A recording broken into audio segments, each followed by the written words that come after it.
Medyo natagalan akong bilhin to dahil pinag-isipan ko talaga. Lampas 1 week din ang hinintay ko, pero sulit naman.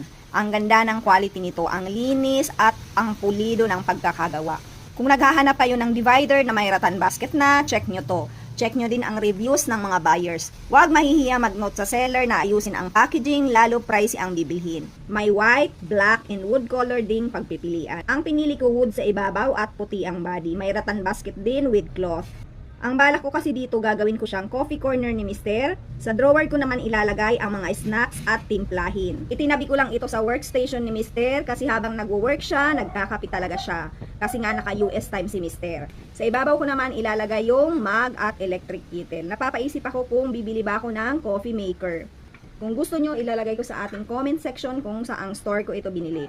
Promise, pag sinabi kong maganda, maganda talaga siya. Thank you for watching. Follow me for more videos.